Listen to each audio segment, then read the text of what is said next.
오늘 이 시간은요, 지난 시간에 이어서 신명기서 14장 3절부터 전개되어지는 언약 백성을 성별하는 규례에 대해서 4장 3절부터 16장 17절까지 시간이 되어지는 데까지 강론해 드리려고 합니다. 지금 본문의 이치는요, 하나님께서 생육하고 번성한 언약 백성들을 애굽에서 이제 나오게 해주셨습니다. 그리고 400년 동안 종살이하는 과정 속에서 가나안 땅 들어가거든 여호와 하나님 잊어버리지 않고 경외할 수 있는 시내산 언약을 주셨는데요. 모세는 이제 곧 죽을 것이고 여호수아 갈렙 빼놓고는 20세 이상 된 자들이 광야에서 다 엎어져서 죽게 되어집니다. 그리고 이제 광야 출애굽하기 전에 20세 이하 된 자들하고 광야에서 생육하고 번성한 언약 백성들이 세대 교체가 되어졌는데요. 세대 교체된 하나님의 백성들에게 가나안 땅 들어가서 여호와 하나님 잊어버리지 말고 경외케 하시려는 여호와 하나님을 잊어버리지 않는 호렙산 언약을 재교육케 하시는 본문 내용이 신명기서에 담겨져 있습니다.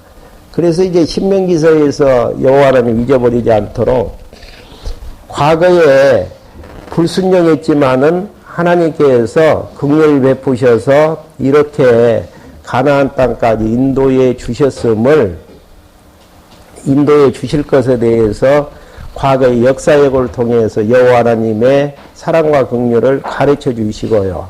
또 계명을 통해서 십계명만 보면은 출애굽게 하셨던 여호와 하나님이 잊어버리지 않고 기억나게 하시는 그런 이제 계명을 주십니다. 그리고 이제 규례를 허락해 주시는데요. 지난 시간까지 12장부터 14장 2절까지 내용에서는 하나님을 섬기는 규례, 그 내용이 이제 두 가지로 이제 정리되고 있죠. 택한 곳에서 하나님을 섬기라는 거. 왜 이제 택한 곳에서 하나님을 섬기라고 하는가? 애굽에서 살았을 때에는 애굽의 이제 백성들이 이방 신을 섬길 때에 자기 마음대로 원하는 곳에 가서 신상들을 만들어서 자기들의 신을 섬기게 되어집니다.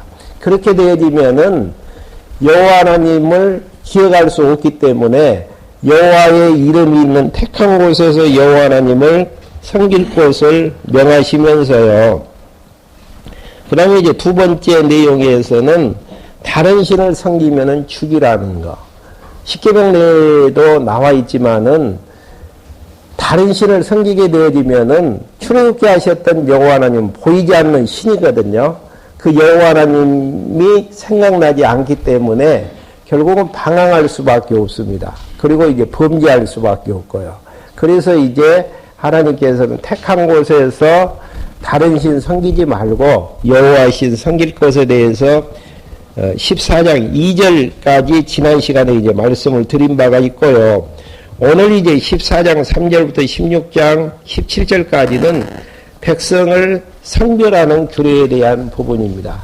그러니까 이방 백성들하고 달리 거룩하게 구별을 해서 거룩한 백성으로 살게 하시려는 이런 이제 섭리의 내용들이, 교육의 내용들이 14장 3절부터 이제 나와져 있는데요. 이방인들과 이제 구별해서 거룩한 백성을 되게 하시려고 먼저 식물로서 성결하는 부분이 14장 3절부터 29절까지 이제 나와져 있습니다. 구약의 백성들은요, 하나님 명하시는 정결한 식물을 먹게 되어지면은 거룩한 백성이 되어지는 것이고요. 하나님께서 말씀하시는 부정한 식물을 먹게 되어지면은 부정한 백성이 되어지는 것입니다. 왜 이제 부정한 것과 불결한 것을 구별해서 이야기를 하게 되어지냐면은요, 이방 족속들은 몸에 좋다고 하는 그런 이제 식물들을 취하려고 하지, 거룩하다, 부정하다, 그거와는 관계없이 이제 취하게 되어집니다.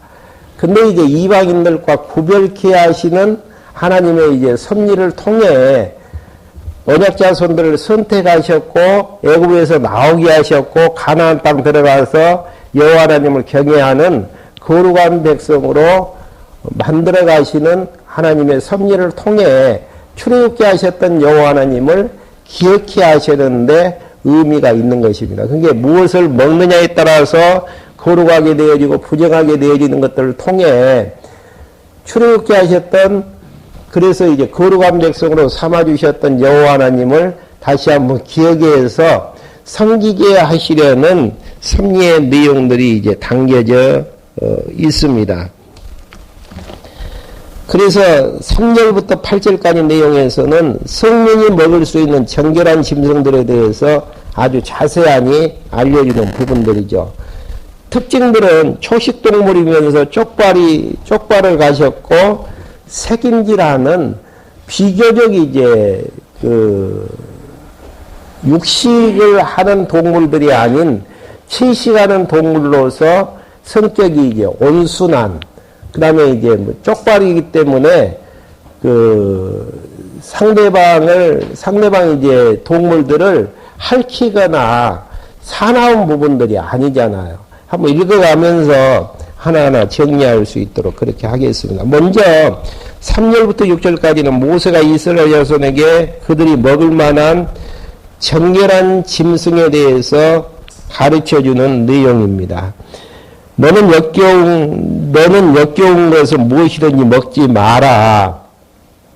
너희가 먹을 수 있는 짐승은 이러하니 곧 소와 양과 염소와 사슴과 노루와 꽃사슴과 들염소와 들양과 산양과 같이 굽이 두 쪽으로 갈라진 쪽발이면서, 그러니까 발톱이 있어가지고 막 상대방을 핥혀서 먹을 수 있는 사나운 짐승이 아닌 쪽발이면서 색임질하는 모든 짐승은 너희가 먹을 수 있으나, 색임질하는 짐승들 자체가 온순한 짐승들이죠.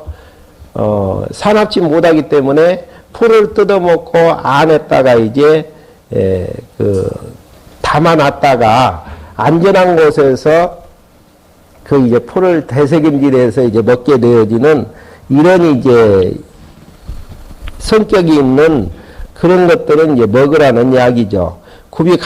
그러지만은 곧 7절 색임질하거나 굽이 갈라진 짐승이라도 이것들은 너희가 먹지 마라. 곧 낙타와 토끼와 오소리 같은 짐승은 색임질은 하지만 굽이 갈라지지 않았으므로 너희에게 부정하며, 돼지는 굽이 갈라졌지만 색임질을 하지 않으므로 너희가 부정한 것이니 너희는 이런 짐승의 고기는 먹지 말고 그들의 사체도 만지지 말라. 예, 이방인들은 몸에 좋은 음식을 주로 이제 섭취하거든요. 근데 이제 그런 이방인들과 구별해서 너희는 이제 나의 선택한 백성들이고 거룩한 백성들로 만들기 위해서 결국은 정결한 짐승만을 먹을 것에 대해, 정결한 짐승이라는 것은 쪽발을 가지고 있고 대색임질하는 두 개 다 할 수 있는 그런 정결한 음식을 먹을 것에 대해서 말씀하시는 부분입니다. 이런 이제 구별된 생활을 통해서, 먹는 것까지로 구별된 생활을 통해서 거룩한 백성으로 이제 만들어 가시는 하나님의 섭리. 그러면 신약의 성도들은 어떻게 되어지죠? 왜 죽어야 돼요? 신령한 만나 되신 예수 그리스도를 우리는 이제 먹고 살게 되어지는 거룩한 백성으로 이제 만들어 가시는 하나님의 섭리의 부분입니다.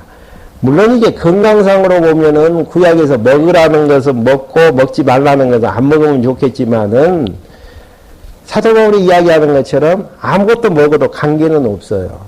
그러지만은 이제 구약에 대한 부분들은 육적인 부분들이고 신약에 대한 부분들은 영적인 부분으로서 장차 예수 그리스도가 이 땅에 영원한 만나러 이 땅에 오셔서 우리에게 이제 신령한 것을 먹여주심으로 우리가 이제 먹어야 될 음식은 신령한 만나 되시는 예수 그리스도를 먹게 되어짐으로 영원히 이제 살게 되어질 것에 대한 예표적인 부분을 담고 있는 내용입니다.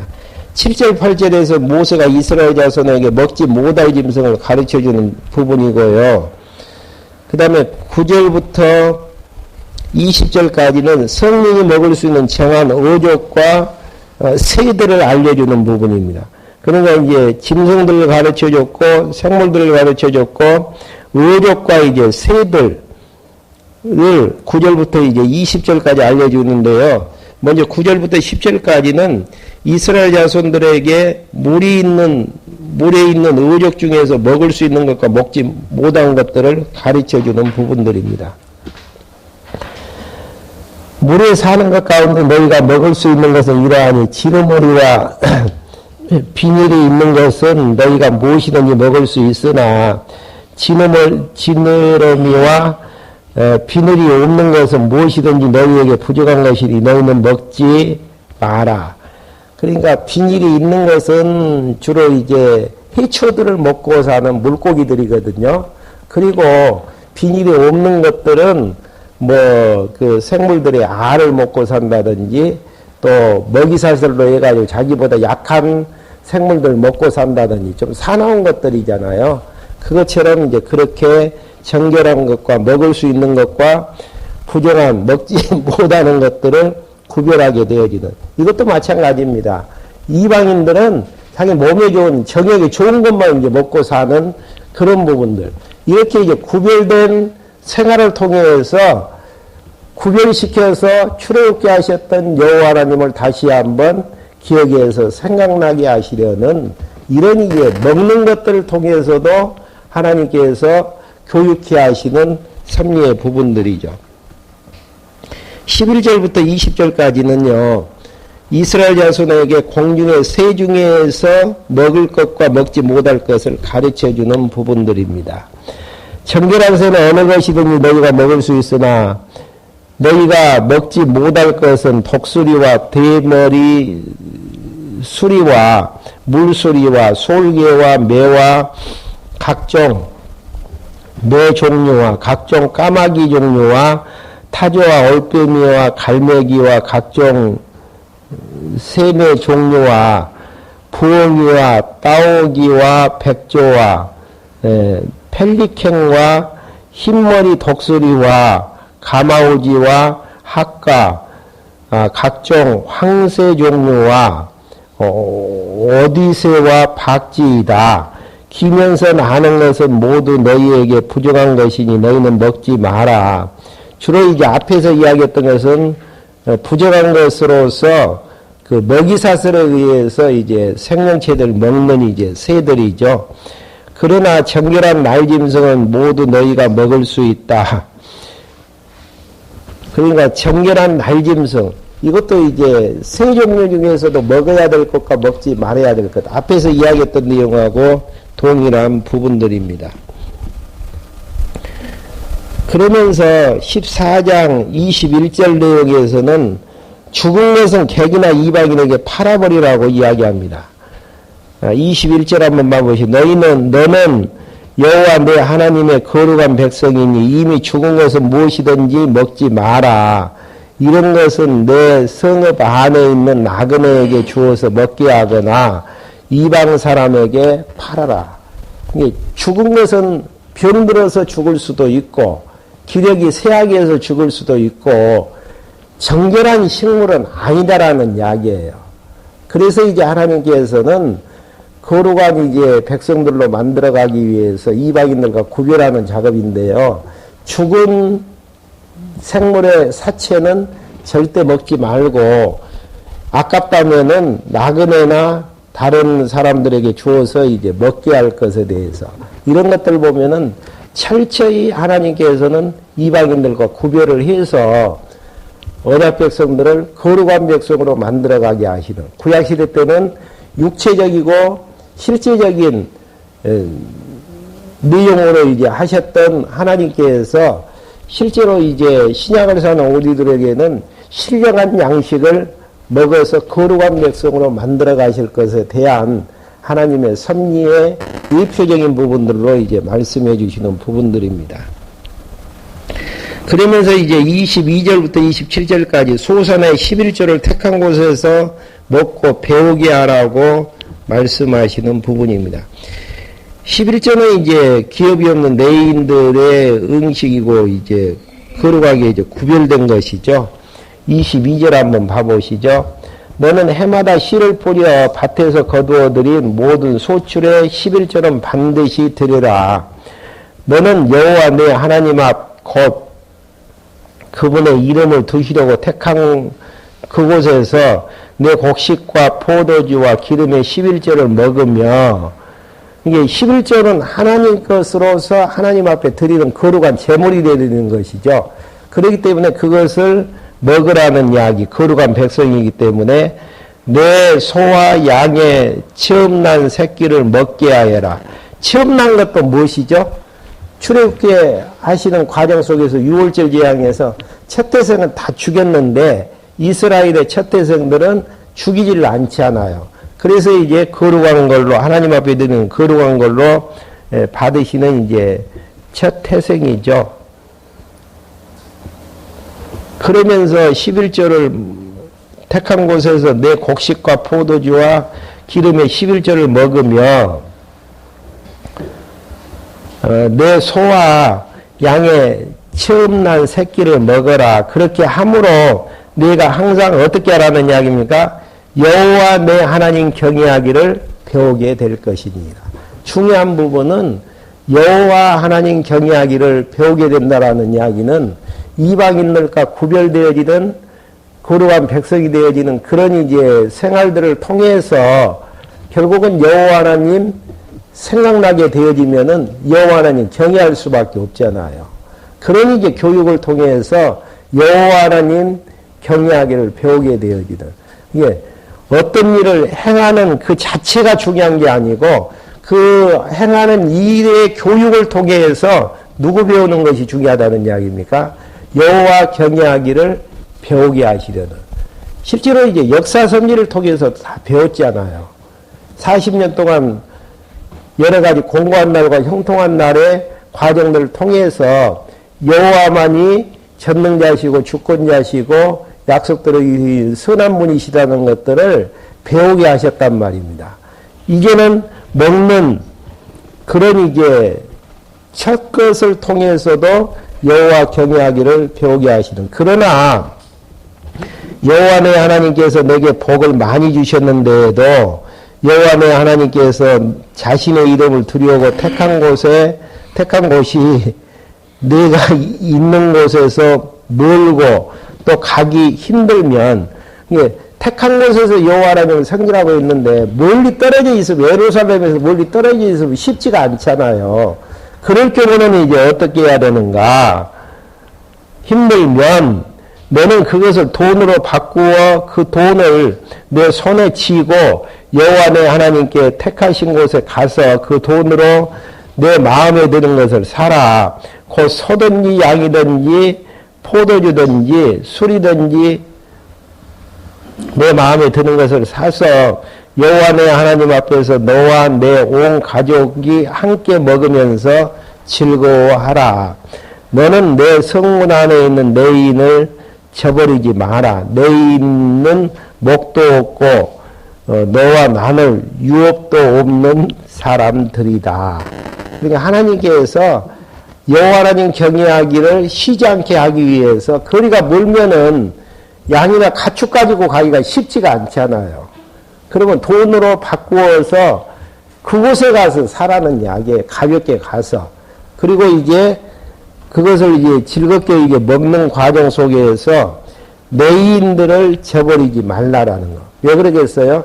지난 시간에도 그 말씀 드렸죠. 여호와 하나님을 경외하고 섬기게 하시는, 대신 섬기게 하는 족속 자체들이 내집하죠. 그래서 그들이 생활에 공급이 안 된다든지 여러 가지 것들이 이제 문제가 되어지면은 여호와 경외하는 것에서 문제가 될 수밖에 없잖아요. 이런 이제 하나님께서 여호와 하나님을 경외하실 수 있도록 편리도 봐주시고 여호와 하나님을 경외할 수 있도록 내이 족속들도 이제 보호케 하시는 하나님의 섭리의 숨결들이, 그러니까 이제 여호와 하나님 경외하기를 배우게 하시려는 손길들이 이제 담겨져 있습니다. 28절부터 29절까지 3년 끝에 11절을 먹게 할 자들을 가르쳐 주시는 부분입니다. 29절 28절 너는 네 3년 끝에 그 해에 거둔 소출의 11조를 모두 모아서 내 성 안에 저장해 두었다가 너와 나는 목과 유업도 없는 너희인을 오게 하고 내 성문 안에 있는 나그네와 고아와 과부들도 배불리 먹게 하여라. 너희인뿐 아니고 누구도 먹게 하라는 이야기입니까? 나그네, 고아, 과부. 이거하고 여호와 하나님 경외하는 거하고 무슨 연관관계가 있나요? 고아를 통해서 애굽에서 400년 동안 아버지를 잃어버리고 노예 상태에서 있었던 것들을 깨닫게 하시는, 또 나그네를 통해서 가나안 땅에서 결국은 애굽으로 가게 되어져서 나그네 생활을 했던 것들을 다시 한번 기억해 하시려는 이런 이제 섭리의 숨결들이 담겨져 있죠.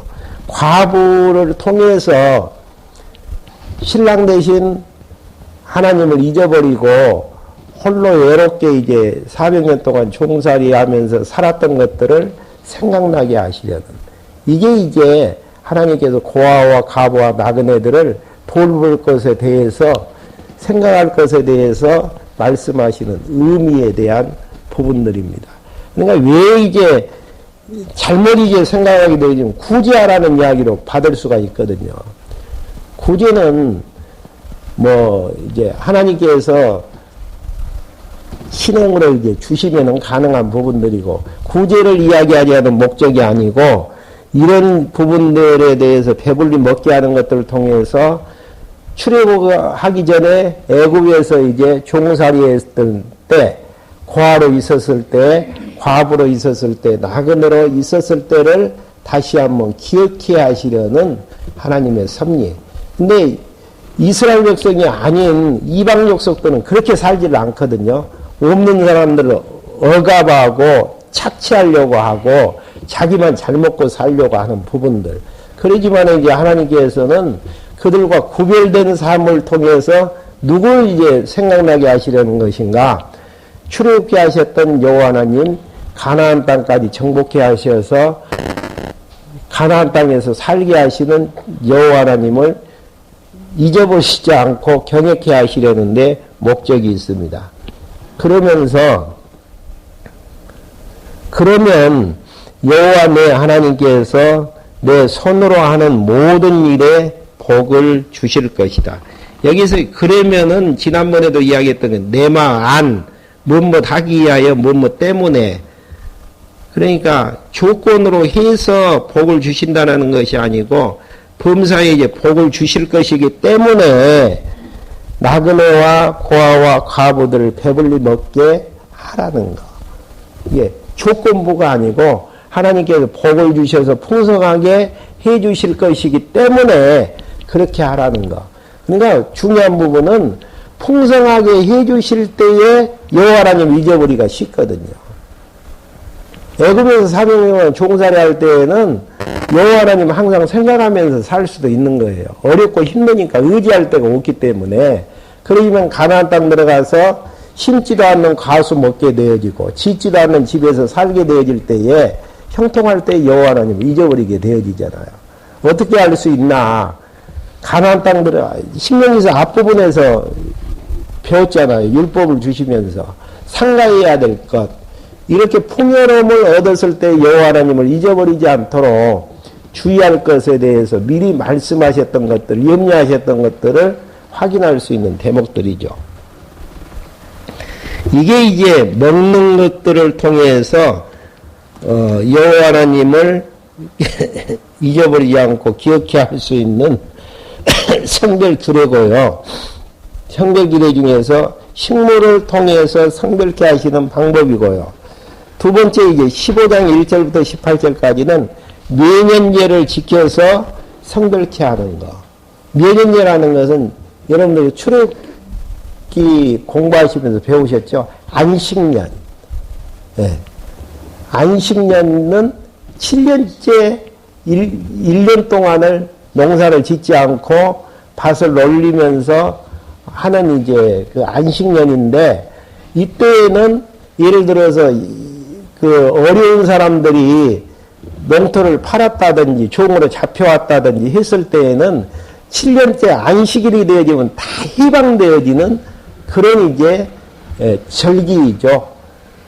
이러한 부분들을 통해서 여호와 하나님을 다시 한번 기억해 하시려는 내용인데, 한번 읽어가면서 말씀해 드리죠. 1절부터 6절까지는 내 7년의 면제를 지키는 규례를 백성들에게 이제 명하는 부분들입니다. 내 7년 끝에 면제하여라. 면제 규례는 이러하다. 누구든지 이웃에게 돈을 꾸어준 사람은 면제해주고, 그 이웃이나 그 형제에게 독촉하지 말라. 이는 여호와의 면제년이 선포되었기 때문이다.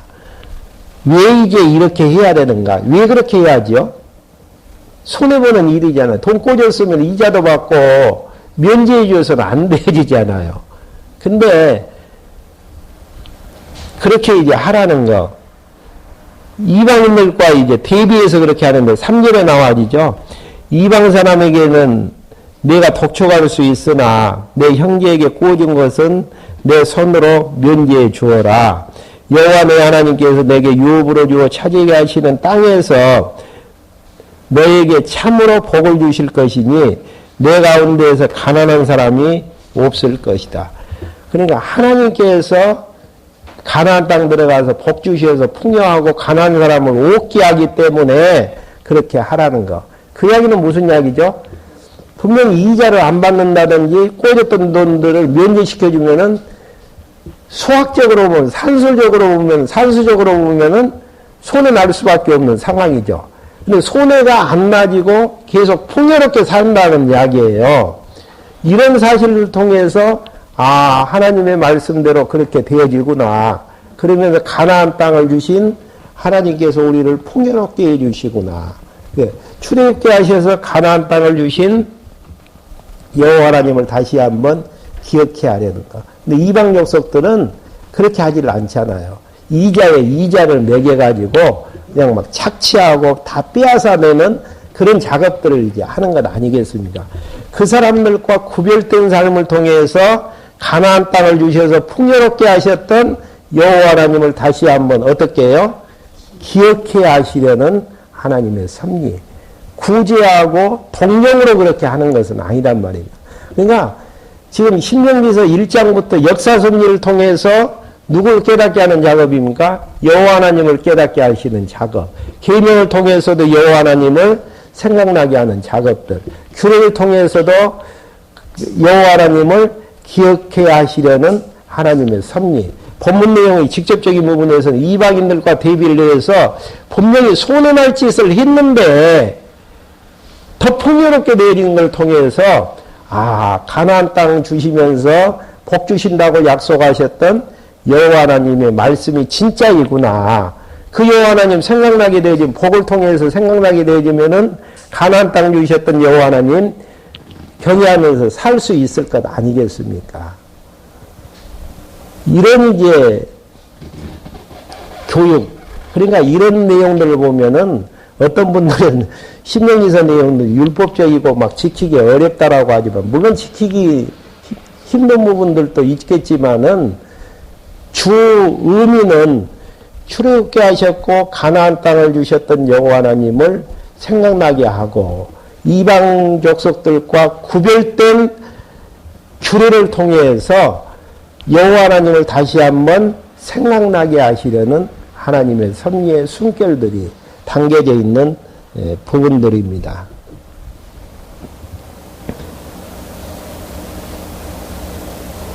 그러면서 5절, 내가 내 여호와 하나님의 말씀을 잘 듣고 너희 오늘 내가 내게 명하는 이 모든 명령을 다지게 행하면 그렇게 될 것이니라. 그렇게 이제 되어지는 건 쉽잖아요. 긍휼 베풀고 또 여호와 하나님 앞에서 복 받으면서 사는 것이고, 그러면서 6절 안 했죠? 여호와 내 하나님께서 내게 말씀하신 대로 내게 복 주실 것이니 내가 많은 민족에게 꾸어줄지라도 내가 꾸지 않을 것이고, 내가 많은 민족을 다스리기는 하여도 내가 다스림을 받지 않을 것이다. 어떻게 하면요? 이런 과정들 통해서 여호와 하나님 잊어버리지 않고 경외하면서 살게 되어지면은 빌려는 줘도 꾸이지는 않을 것이고, 지배받지 아니하고 지배를 받을 것이고, 이게 조건부의 행위적인 내용들로 이야기를 했었는데, 결국은 그렇게 못 살잖아요. 그러니까 이제 결국은 지배를 받고 손 벌리고 이제 살아야 되는 포로 생활을 통해서 갔다 와서 그 말씀을 하셨던 여호와 하나님을 다시 한번 기억해서 이제 생각나게 하시려는 이런 이제 섭리의 부분들입니다. 그 다음에 이제 7절부터 11절까지 가난한 형제의 요구대로 넉넉히 꾸어주라고 명하시는 부분들입니다. 여호와 너 하나님께서 내게 주시는 땅에 어느 성문 안에 가난한 형제가 너와 함께 살고 있거든 너는 가난한 형제에게 내 마음을 인색하게 하지 말고 내 손을 움키지 마라. 너는 반드시 내 손을 그에게 넓게 펴서 그가 요구하는 대로 쓸 것을 넉넉하게 꾸어주어라. 너는 상가에서 내 마음에 악한 생각을 품지 않도록 조심하여라. 몇 년인 제 7년이 가까웠다 하면서 가난한 내 형제에게 내 눈을 악하게 뜨고 그에게 아무것도 주지 않으면 그가 너에 대하여 여호와께 호소하여 네가 지혜를 얻게 될 것이다. 면전이 돌아올수록 꼬질러 가겠습니까? 안 꼬질러 가겠습니다. 사람이 심리라는 게 안 꼬질러 가죠. 근데 그걸 하나님께서는 정확하게 또 이해를 알고 계신단 말입니다. 그러면 그 사람들이 꼬지려고 생각도 않고 더 이자를 이제 뭐 꽃배기로 해서 이제 받으려고 합니다. 하나님 나 살려주십시오. 그러면은 그게 어떻게 된다는 이야기예요? 죄가 된다는 이야기예요. 지금 누구 것 가지고 누구에게 인심 쓰는데요. 그걸 몰라요, 지금. 하나님께서 가나안 땅 주셔서, 그러니까 하나님이 주신 것을 생각하면 엄청나죠. 자기의 조상 야곱부터 시작만 해도. 아브라함부터 한번 시작을 한번 해볼까요? 끝이 없잖아요. 아브라함은 거짓말 치고 복 받으면서 나오지 않습니까? 예. 야곱도 결국은 나반 자기 외삼촌이 다 차지하려고 했는데도 하나님이 갑부가 되어서 나오게 하신단 말입니다. 400년 동안 종살이하는 가운데에서도 탈출만 시켜줘도 감지되지 않은데 은근 폐물을 가지고 나오게 하셨던 하나님의 섭리.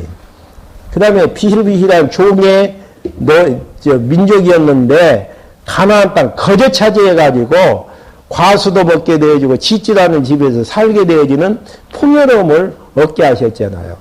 제정신만 이스라엘 백성들이 차리면은 또 교육을 했잖아요. 전제를 복 주실 테니까 이자 받지 말고 면제내는 다 이제 돌려주라는 거. 하나님을 믿으면은 가능한 것이고 하나님 잊어버리고 안 믿어지면 어떻게 합니까? 자기 욕심 차리는 것이고 그러면 그게 죄가 되어져서 추방해서 빈 털터리로 이제 한번 살아봐야만이 여호와 하나님 말씀이 이제 생각나게 되어지고 여호와 하나님 경외하기를 배우게 되어지잖아. 은혜 언약을 통해서도 여호와 하나님 배우는 것이고 행위 언약을 통해서도 여호와 하나님 배우게 하시려는 섭리의 숨결. 이런 이제 약속들, 교육들이 없다면은 그냥 내가 잘못해서만 그렇게 된 줄 안다니까요. 이방 약속들이 강해서만 그렇게 된 줄 안다니까요. 그래서 이제 그 입을 막아버리기 위해서 하나님께서는 반드시 이렇게 하겠다라고 언약하시고 언약 따라서 이렇게 될 것이다라고 예언을 하신단 말입니다. 그렇게 되어졌을 때 누가 하신 역사의 주관자라는 이야기죠? 하나님이 역사의 주관자라는 사실들을 확인케 하기 위해서. 인간의 못된 본성은요, 잘된 것은 내가 잘해서 잘된 거예요. 그 다음에 안 되는 것은 환경 탓하고 상대방 탓하는 게 인간의 악성이라니까요.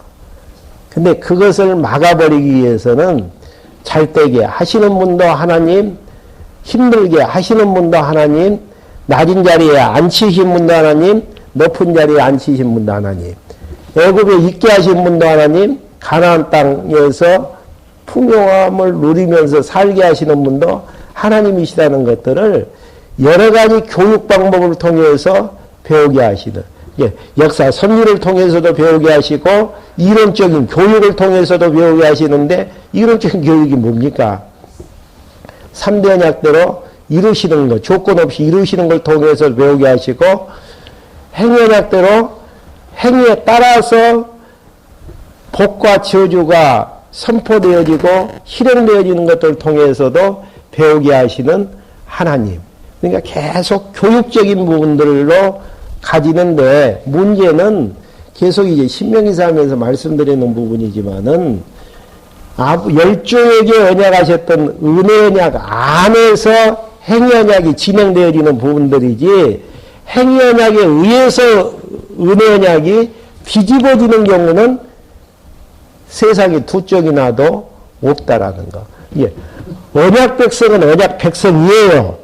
언약 백성이면서 곤란을 당할 수도 있고, 언약 백성이면서 풍요로움을 얻을 수 있는 이런 부분들을 지금 이야기하는 신명기서의 내용들이지, 언약 백성이 되어졌는데도 잘못하면은 언약 백성에서 호적에서 지어버리는 그런 일들은 없다라는 이야기입니다.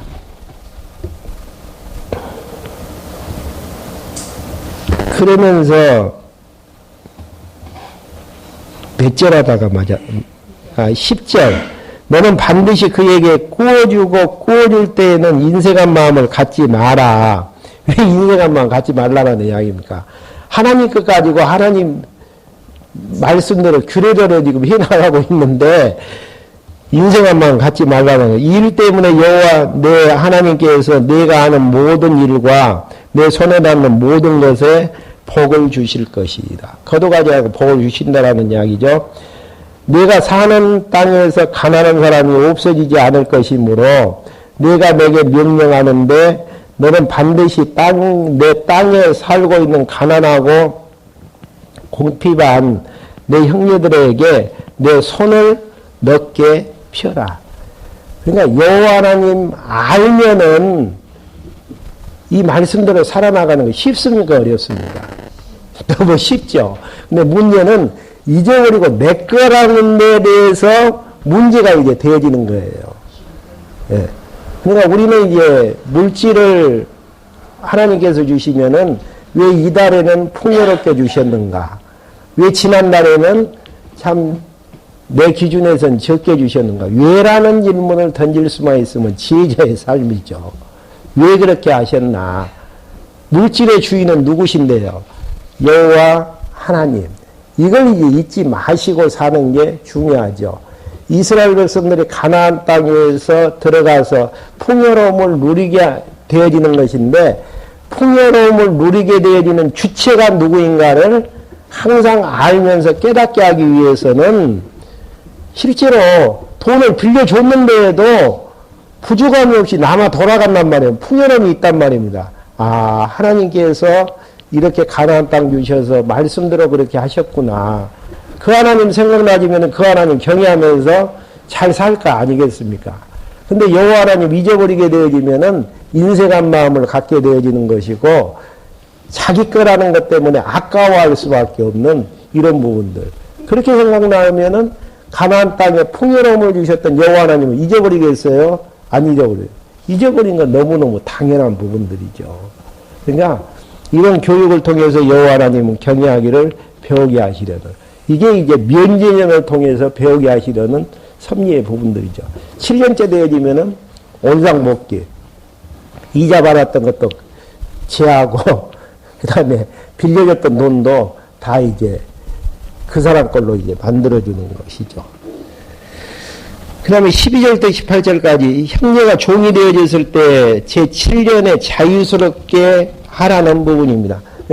빌려줬던 돈뿐 아니고 돈 때문에 종으로 이제 팔려온 거란 말입니다. 7년 되어지면 다 해방시켜 주라는 거. 내 친족인 히브리 남자가 히브리 여자가 내게 팔려와서 6해 동안 너를 섬겼으면 너는 7째 해에 그를 내어보내어 내게서 자유스럽게 하여라. 그를 내게서 내어보내어 자유롭게 할 때에 빈손으로 내보내지 말고 너는 내 양떼와 내 타작마당과 내 포도주 틀에서 내게 넘려가게 주되 여호와 내 하나님께서 내게 복 주신 대로 그에게 하여라. 이스라엘 백성이 받았던 복이 뭐예요? 가나안 땅의 풍요로움. 또 애굽에서 나왔을 때에 은근 모아 필요한 대로 가지고 가라고 애굽 사람들을 통해서 그렇게 이제 이야기를 했잖아요. 그러니까 받은 복 생각하면은 베푸는 것은 당연하죠. 왜 그게 가능합니까? 여호와 하나님께서 나에게 복 주셨다라고 생각하는 데에서. 근데 그 여호와 하나님 잊어버리게 되어지면은 인색한 마음이 생겨질 수밖에 없는. 빈손 들고 보내지 말라라는 것들은 출애굽에 있을 때 은금 주셨던 거, 가나안 땅에 풍요로움을 주셨던 것들을 생각하면서 그렇게 하라는 거. 여기 나오네요. 이집트 땅에서 종되어졌던 것 같이 여호와 내 하나님께서 너를 구속한 것을 기억하라. 그러므로 네가 오늘날 이것을 내게 명령한다. 전제가 있어요. 이집트 땅에서 종되어졌던 것 같이 여호와 내 하나님께서 너를 구속하신 것을 기억하라는 거. 기억해 하시는 게 참 중요하죠. 여러분들이 이제 항상 생각을 하셔야 될 부분들은 무슨 생각의 잣대에 의해서 역사를 해석에 들어가고 있느냐. 내 욕심의 잣대인가? 하나님이 여호와라는 잣대인가? 하나님이 여호와라는 잣대에 의해서 역사를 평가하면은 항상 긍정적으로 평가가 나올 수밖에 없죠. 그러지만은 내 욕심의 잣대에 의해서 한다면은 이익이 되느냐에 따라서 이익이 되어지면은 긍정적인 평가, 손해가 되어지면은 부정적인 평가를 내릴 수밖에 없는 것 아니겠습니까? 근데 이제 이스라엘 백성들에게 종을 해방시켜주면서 어떤 잣대를 들어대는가, 이집트 땅에서 종되어졌던 것과 여호와 내 하나님께서 너를 구속한 것을 어떻게 하라는 이야기입니까? 기억하여라. 그러므로 내가 오늘날 이것을 내게 명령한다. 그러나 그가 너와 내 집을 사랑하고 너와 함께 있는 것을 좋아하여 내게 말하기를 저는 주인님을 떠나지 않겠습니다 하면 송곳을 가지고 그 귀에 문에 대고 뚫어라. 그러면 그가 영원히 내 족이 될 것이다. 내 족도 그렇게 하여라. 그러니까 이제 송곳에 길을 뚫으라는 이야기는 애굽에 이제 풍습이 그런 풍습이 있었답니다. 내 소유 종으로 이제 사게 되어지면은 내 소유라는 것에서 이마를 찢어가지고 표시를 하게 되어지는 그것과 달리 길을 뚫어서 결국은 그렇게 하라는 대비되어지는 부분들이잖아요. 먹는 것도 마찬가지고 그 구제하는 것도 마찬가지고 그가 6해 동안 품꾼 싹의 2배만큼이나 너를 섬겼으니 네가 그를 내보내어 자유롭게 하는 것을 어렵게 여기지 마라. 그리하면 여호와 내 하나님께서 내게 하는 모든 일에 복을 주실 것이다. 이 말도 18절 내용도 조건부가 아니고 여호와 하나님께서 내게 하는 모든 일에 복을 주시기 때문에 내어보내서 자유스럽게 하라는 것. 조건부는 그렇게 이제 바꾸면은 되어지죠. 그러면서 19절부터 는 이제 재물을 먹어 성결케 할 것에 대해서 재물을 먹는다라는 이야기는 언제 먹냐면은 이스라엘의 3대 절기 6월절, 오순절, 그 다음에 수장절, 이렇게 이제 제물을 먹는 걸 통해서 여호와 하나님을 다시 한번 기억해 하시려는, 그 내용은 다음 시간에 15장 19절부터 이제 할 수 있도록 하겠습니다. 기도하시겠습니다. 하나님 아버지, 하나님께서 망나니 같은 이스라엘 백성들을 애굽에서 나오게 하셨고, 또 여호와 하나님을 거역하는 백성들을 40년 동안 종살이하게 광야길을 걷게 하셨고, 가나안 땅 들어가기 직전에 여호와 하나님을 잊어버리지 않고 경외하게 하기 위해서 정결한 음식을 먹을 것과 부정한 음식을 먹지 말며, 또 면제년이 되어지면은 구워준 돈을 면제해 주며, 또 종들도 해방시켜 주실 것에 대한 규례를 통해서 출애굽게 하셨고 가나안 땅을 정복케 하셔서 풍요롭게 해주셨던 여호와 하나님을 잊어버리지 않고 거룩한 백성으로 살게 하시려는 하나님의 재교육에 대한 말씀들을 다시 한번 상고할 수 있도록 인도해 주셨음을 감사함을 드립니다. 이스라엘 백성들에게는 정결한 의족들을 먹이게 하셨지만은 저희들에게는 신령한 만나 되신 예수 그리스도를 먹게 해주심으로 거룩한 백성으로 살게 해주심을 감사함을 드립니다. 이러한 사실을 통해서 하나님의 여호와이심을 알게 해주셨고 깨닫게 해주셨으므로 그 여호와 하나님 잊어버리지 않고 경외해 나갈 때 부족함이 없도록 저희들 인도해 주시옵소서. 예수 그리스도의 이름으로 기도했습니다. 아멘.